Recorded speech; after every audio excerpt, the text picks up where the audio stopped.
Czy warto udać się koleją linową nad morzem, żeby dotrzeć na wyspę z parkiem rozrywki Vinpearl? Nie wiem, ale dziś się dowiem. Rzadko zdarza się, że mam parę dni wolnego, a dziś akurat mam, więc lecimy kupić bilety na kolejkę, tak żeby załapać jeszcze trochę światła, żeby się tutaj znaleźć. Oczywiście musiałem gdzieś zaparkować mój dzielny motocykl. Strzeżony parking kosztował mnie zawrotne 5000 dongów wietnamskich.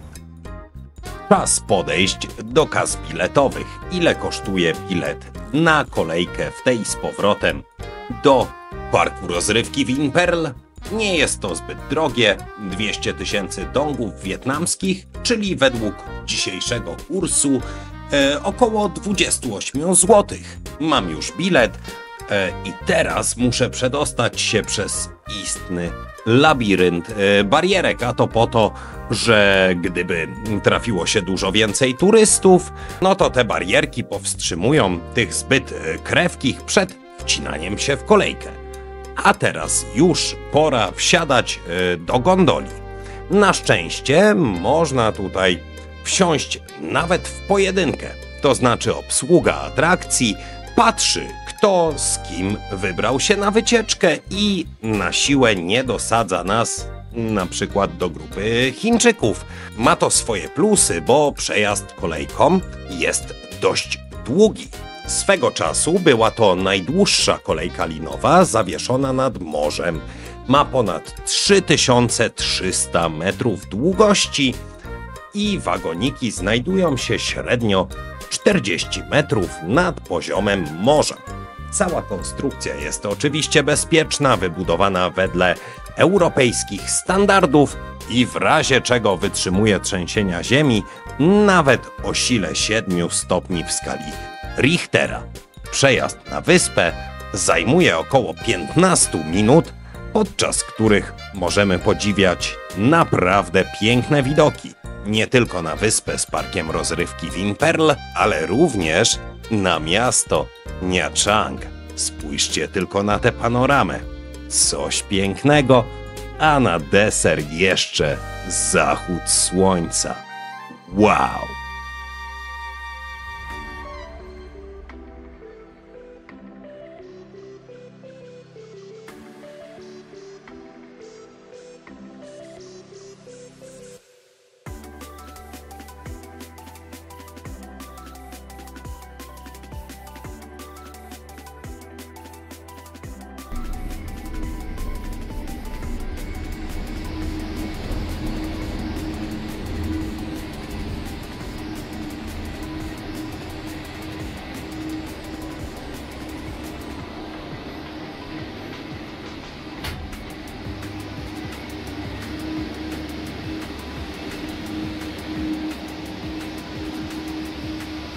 Słuchajcie, póki co wygląda to całkiem fajnie, chociaż jeszcze nie wylazłem na zewnątrz. Zapowiada się taki park rozrywki, coś w stylu Disneylandu, tylko atrakcją będzie coś, co ma w zamyśle naśladować europejskie miasteczko.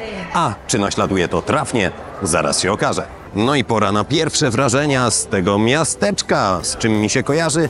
Z jedną wielką piernikową chatką, spójrzcie sami. Więc autentyzmu wiadomo, tutaj nie ma co szukać, nie o to chodzi. I jeśli chodzi o ceny, wcale nie jest źle, porównując z turystyczną częścią Nha Trang. 15 000 paczka chipsów, 10 000 butelka wody, czyli jakieś złoty 40, 10 000 dongów, a sushi to jest kiełbaska 1015. Po ile pampuchy z mięsnym nadzieniem? Nie wiem, nie jestem głodny. Rozejrzyjmy się, co my tutaj mamy. Mamy fontannę i coś, co udaje rynek. Mamy sklepy z pamiątkami, no i obowiązkowe kapibary. Dajcie znać w komentarzu, czy w Polsce też jest taki szał na kapibary jak w Wietnamie. O, i mamy elektryczny pociąg. Ciekawe, czy mogę się przejechać w cenie mojego biletu na kolejkę. Muszę to sprawdzić. Jak wrażenia do tej pory? Jeden wielki pasaż handlowy i troszeczkę, jak dla mnie, zbyt bezpośredni naganiacze. Nie przywykłem do tego w Wietnamie, w Maroku. Nie ma problemu, niech sobie zapraszają turystów z daleka z ulicy, ale tutaj nawet jak gadam do kamerki i na nich nie patrzę, to podtykają mi menu pod nos i hello, hello, hello. A przecież jak będę głodny lub spragniony, to doskonale dam sobie radę. Dokąd idziemy? Nie wiem, mamy chyba kolejny rynek. Ta część, tak już całkiem poważnie, wygląda lepiej. Nie kojarzy się z piernikową chatką, a bardziej mnie z jakimś studiem filmowym. I to jest chyba najlepsze porównanie dla tej zatoki Vinpearl. O, widzę, że pan żongluje szpachelkami. Będzie robił tajskie lody. Łohoho. Elegancja, Francja. No i speszyła go kamera. Ale niech się nie przejmuje. Tutaj pan już sieka lody. A tam w oddali mamy tor saneczkowy. O, nawet ktoś się załapał. Dajcie znać w komentarzu, czy widać czerwone sanki mniej więcej w środku kadru teraz. Budynek, troszeczkę przypominający francuski kościół, okazał się być czymś zupełnie innym. Spójrzcie tylko, to ekskluzywna restauracja, architekturą nawiązująca do francuskiego gotyku. A kawałek dalej była uliczka, która udawała średniowieczne niemieckie miasteczko. Taki klimat w parku rozrywki Vinpearl. W Nha Trang słońce niestety nie zachodzi do morza. Wynika to z położenia miasta. A zachód słońca przypada nad górami i po 7 latach mieszkania w tym mieście muszę stwierdzić, że najładniejszy zachód słońca w Nha Trang możemy obserwować właśnie z Vinpearl. Miejsca do spacerowania jest naprawdę sporo. Jak widzicie, cała atrakcja bardzo czysta. Dużo koszy na śmieci, dużo pracowników porządkowych i dużo lokali gastronomicznych. Nie tylko dania typowo obiadowe, ale również desery i oczywiście lody. Podejrzewam, że zwiedzając za dnia bez porcji lodów nie da się tutaj wytrzymać, bo minusem jest nie za wiele cienia.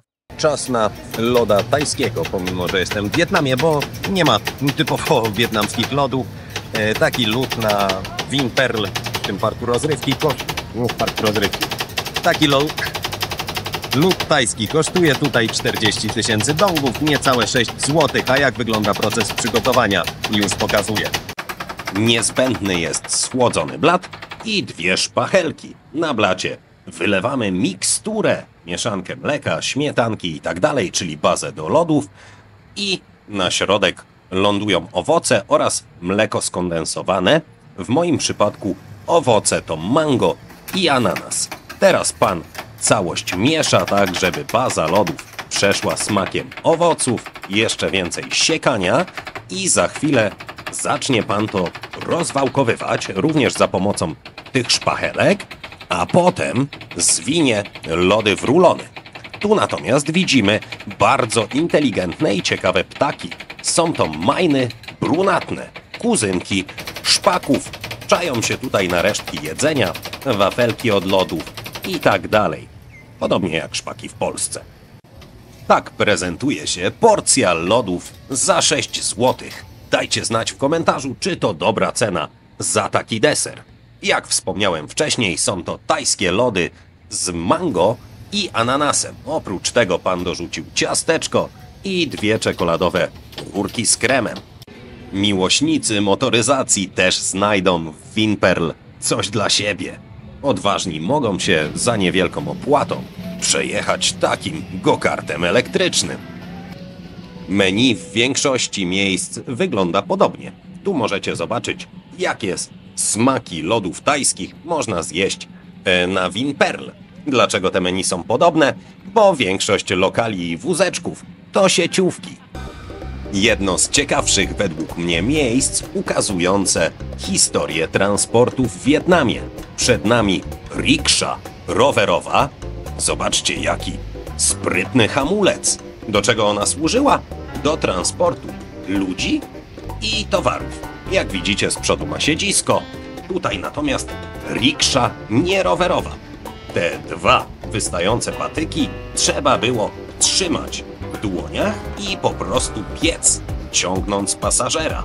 Przypominam, że w Wietnamie temperatury w dzień nierzadko przekraczają 30 stopni Celsjusza, więc praca takiego rikszarza nie należała do najłatwiejszych.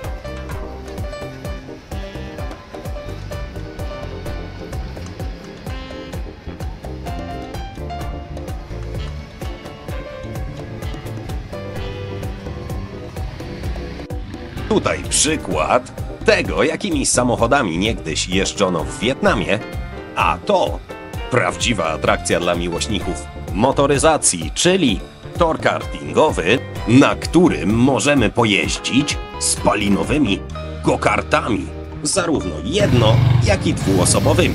Natomiast ta atrakcja ma duży minus. Jedno kółko na go-karcie kosztuje równowartość mniej więcej 100 zł. Wydaje mi się, że to dość dużo, ale jeżeli to normalna cena w Polsce, to dajcie znać w komentarzu. Niedługo wybieram się na urlop do Polski i chętnie pojeździłbym na go-kartach.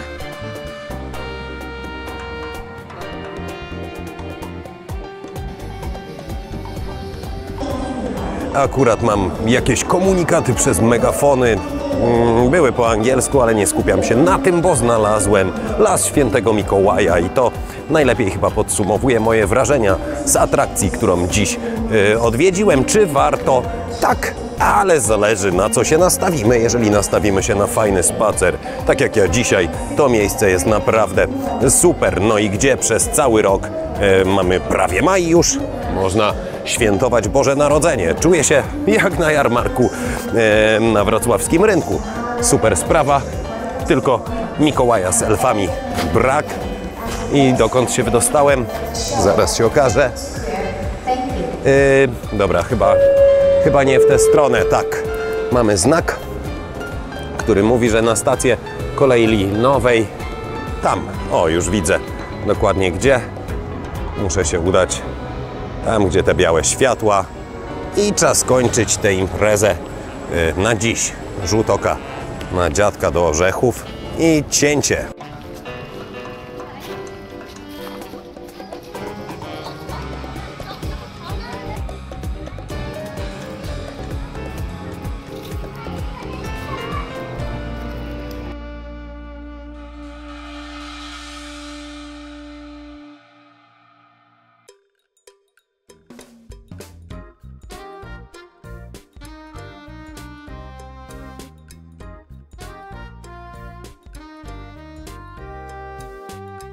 Jestem już na lądzie. Czy było warto? Było warto. Od czasu do czasu można, a nawet trzeba. Choć rozczarowało mnie na sam koniec krzesło masujące, bo za 20 000 dongów, czyli jakieś 2,80. Było tam kilka minut masażu. Chciałem spróbować. Masaż pleców był super, ale słuchajcie, nie masowało prawego ramienia. No po prostu skandal, jak tak można. Teraz pozostało mi już tylko przejść na parking, odebrać motocykl i jechać, odreagować to wszystko do domu. No nie może tak być, że krzesło do masażu masuje tylko jedno ramię. Kto to widział coś takiego? A tak przy okazji, gdybyście chcieli przyjechać, czy to na wyspę, tak jak ja, dzisiaj tylko na spacer, czy też do parku rozrywki, to w mieście mamy elektryczne autobusy, jeżdżą sobie po całym centrum. Dosyć często rozkłady są na przystankach i jeżeli macie bilet na kolejkę lub do parku rozrywki, to przejazd takim autobusem jest bezpłatny, więc myślę, że uczciwa cena. Dzień dobry moi drodzy, dziś musiałem wstać bardzo wcześnie, aż o 6 rano. Po wczorajszym dniu pełnych atrakcji, no i była Wielkanoc, więc również mnóstwo żarcia. Dlaczego wcześniej wstałem? Znów wylądowałem w porcie rzecznym, tym razem nie na zwykłą wycieczkę, a na nurkowanie na rafie koralowej. Także oglądajcie, ale uprzedzam, nie mam kamery podwodnej, więc materiał z nurkowania będzie krótki. Okej, mam na sobie kamizelkę ratunkową, bo jest obowiązkowa, tak jak w przypadku rejsu. Po wyspach dziś zaliczę 2 nurkowania z butlą, a transfer na pierwszą lokalizację potrwa około godzinę, także dużo dłużej. Mam nadzieję, że bujanie na morzu nie wyłączy mnie z dalszej gry. Połowa trasy biegnie identycznie jak na początku wycieczki po 4 wyspach, więc jeżeli jesteście ciekawi, co na tych wyspach można robić, jeżeli nie przepadacie za nurkowaniem, to kliknijcie kartę, która wyświetla teraz się w prawym górnym rogu ekranu. A my opuszczamy rzeczny port, no i godzina rejsu przed nami. Co będziemy w tym czasie robić? Już mówię, rzućcie okiem na biało-czerwoną flagę. Ta flaga oznacza, że na łodzi znajdują się płetwonurkowie. Gdyby ktoś jeszcze się nie domyślił, widząc rząd butli z powietrzem. Warunki pogodowe wyśmienite, woda trochę mętna, bo jesteśmy w ujściu rzeki do morza, rzeka niesie dużo piasku, dochodzi 8:30, powoli zaczynamy przymiarki sprzętu. Wiadomo, płetwy tak jak buty, każdy musi dobrać odpowiedni rozmiar, podobnie zresztą z piankami do nurkowania, maskami i tak dalej. Tutaj 2 panów Koreańczyków przechodzi, jeszcze pan z Indii, przechodzą krótkie przeszkolenie, ponieważ nie mają licencji płetwonurka i będą się dopiero zapoznawali z arkanami tego pięknego hobby. Dobra, czas na kolejny etap rejsu. Minęło jakieś pół godziny, może trochę więcej. Dostałem komputer nurkowy, co jest dla mnie nowością, bo ja licencję nurka robiłem, nie powiem ile lat temu, kupę czasu temu robiłem licencję nurka i nigdy nie miałem okazji korzystać z takiego komputera. Ale jakoś sobie poradzę. Z tym jestem już lepiej zaznajomiony. Jest to pianka do nurkowania, tak zwana pianka mokra, czyli do środka naleje mi się woda, ale będzie ciepło jak w sweterku. Przy okazji ochroni kolana i łokcie od tego, żeby się przypadkiem nie zarysować o ostre skały koralowe. No i płyniemy na pierwszą miejscówkę, gdzieś tam w rogu wyspy.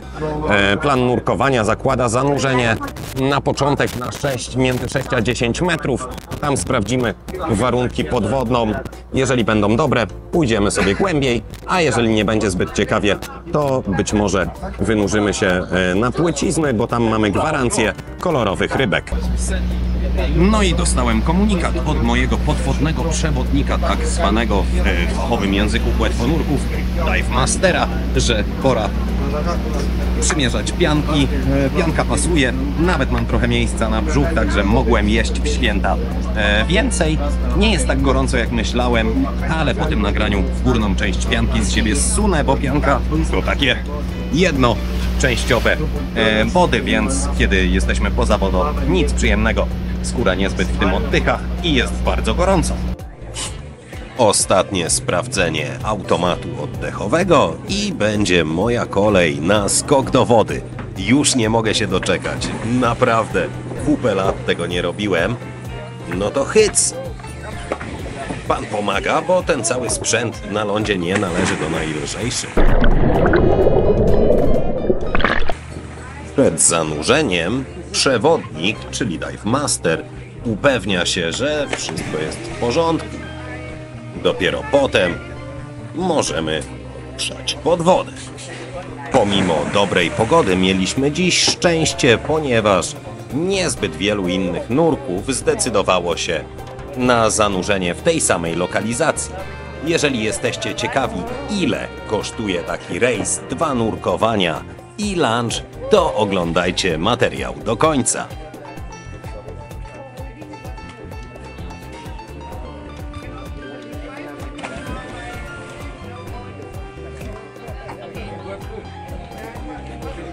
Pierwsze nurkowanie za mną, czas pod wodą około 45 minut, głębokość maksymalna trochę ponad 12 metrów, czyli jeszcze spory zapas z moją licencją.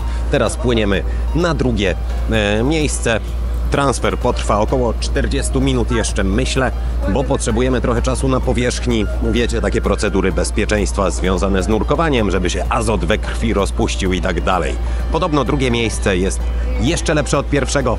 A czy w pierwszym było fajnie? Oczywiście, że tak. Korale, kolorowe rybki i tak dalej. This island? Drugie nurkowanie będzie przy tej małej wysepce. O, wow! Coś pięknego. Ostatnia chwila na to, żeby przejrzeć sprzęt i lecimy pod wodę.